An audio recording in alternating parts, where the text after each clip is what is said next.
This is the Deep Dive from Global Heroes, where positive stories get the spotlight they deserve. Stay inspired by signing up for our newsletter and following us at Global Heroes across social media. Mm-hmm. Okay, so let's get into these sources you pulled together. It's all about Ellensburg, Washington. Mm-hmm.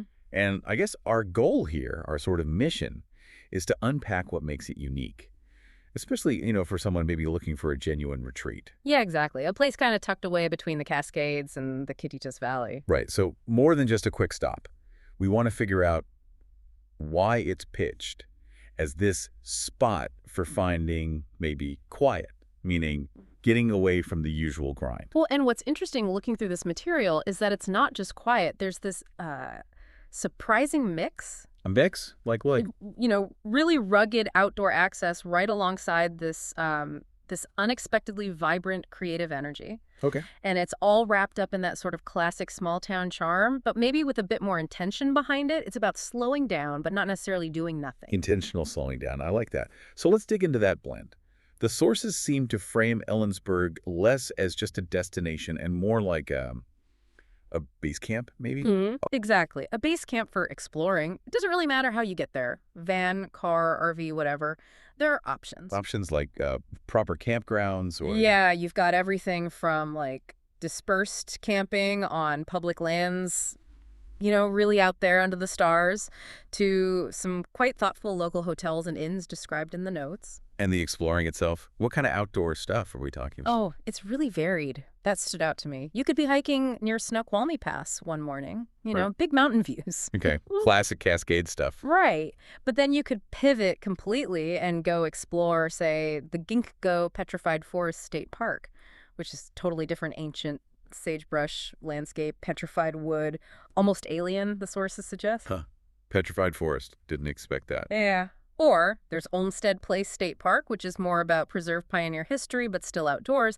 The sources really hit home how diverse that nearby nature is. So it's not just one kind of outdoor experience. Not at all. And, okay, that access one piece. But you mentioned a creative side. Yeah.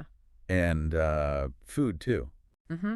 Yeah, the notes point towards this surprising energy there. Things like art-inspired wine tastings, breweries doing small batch stuff in spaces that feel, deliberately welcoming. Right, not just generic tap rooms. Exactly. And local restaurants that aren't just pit stops, but seem focused on, like, really fresh Pacific Northwest ingredients. That's where the blend gets interesting, isn't it? You hear Ellensburg, maybe you think rodeo, agriculture, which we'll get to. But how does that fit with, like, art walks and curated food? Well, the sources suggest it's maybe in the details, like the care taken with window displays in downtown shops, or even, the latte art in a coffee place. Ah, okay. So it's a kind of pervasive creativity. It seems like it. It's earned its status as an official Washington State Creative District, which is telling. It feels like the natural beauty and maybe the space it provides helps inspire the art and food scene. That makes sense. A connection between the landscape and the culture. Can you, see this creativity easily? Yeah. The material mentions things like walking tours downtown, looking at historic architecture and murals. There's even a barn quilt trail. What's that? It sounds like large painted quilt patterns mounted on barns, sort of folk art meets landscape. Mm-hmm. And they even mention finding locations from the old TV show Northern Exposure. Oh, wow. Northern Exposure filmed there. Some of it, apparently. It points to this intentionality, Yeah. preserving history, but also fostering what's happening now through galleries, local shops, public art. And this intentionality, is extend to how you feel as a visitor? It seems so. The notes mention feeling genuinely welcomed, not just, tolerated as a tourist. Right. It's apparently in the personal touches in the hotels, the care in how local spots are designed, even the brewery, the sources imply they're creating an experience, not just pouring pints. Okay. And we can't really talk about Ellensburg based on all this without hitting the big traditions, right? The rodeo comes up a lot. Called one of the top 10 rodeos in the U.S., starts under the stars, big championship finals event. Sounds like a major deal. A really core part of the town's identity. Mm-hmm.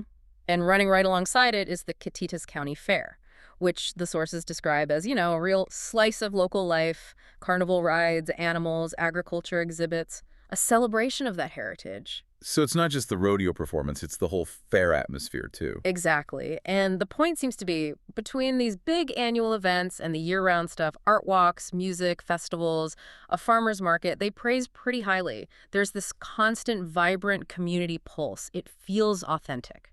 So if we step back and try to synthesize all this, what are these sources really telling us about Ellensburg? It's definitely not just a pass-through town. No, definitely not. It comes across as a place you choose deliberately for recharging, maybe reconnecting. It offers that slower central Washington pace. Right, that sense of having room to breathe. Exactly. But combined with this really genuine, almost Old West hospitality, and then layered with this surprisingly deep creative culture. So summarizing that unique offering. I'd say it's that combination. Serious, easy-to-access outdoor adventure, a recognized active arts and culture scene, and these really cherished local traditions like the top-tier rodeo and the fair. It's quite a package. It sounds like a place that encourages you to be present. With those thoughtful details you mentioned, maybe it offers a real chance to just slow down, to just be. Yeah, that's the feeling I get from the material.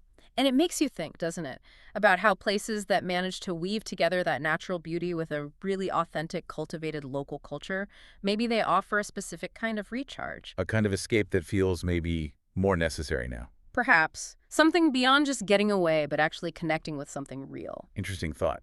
So if you listening are intrigued by this, based on what we've discussed from the sources, where should you start? Well, the sources point towards the Ellensburg Visitor Center online as a good first step. The website mentioned is myellensburg.com. myellensburg.com. Got it. A place to start your own exploration. Thanks for listening to the Global Heroes Podcast. Stay uplifted with our newsletter. Follow us on your favorite socials and experience more stories of hope in It's a Beautiful World on Prime Video.